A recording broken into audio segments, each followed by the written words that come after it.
dream destination? Italy. Why? Kasi siya yung first country ng papa ko nung nag-a-abroad siya as a seaman.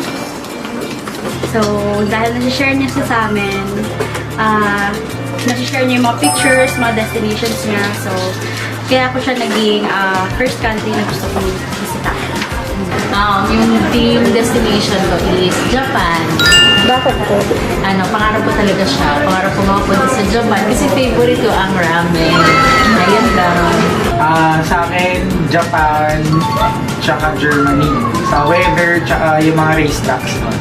Mahilig kasi ako sa racing. So, sa Japan, gusto kong mapuntahan yung museum ng mga cars doon. Like Nissan, mismo Omori Factory. Tapos sa Germany naman, so makapunta sa Nürburgring.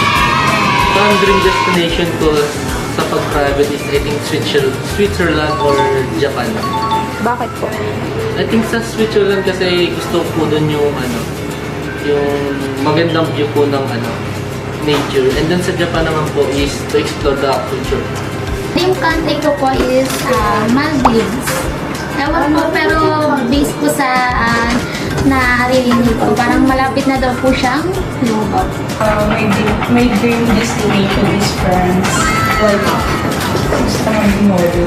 Ang dream destination ko is South Korea. Para makita ko yung girl group na paborito ko, which is Twice. Ang dream destination ko is New Zealand. Ito ang ganda ng buhay.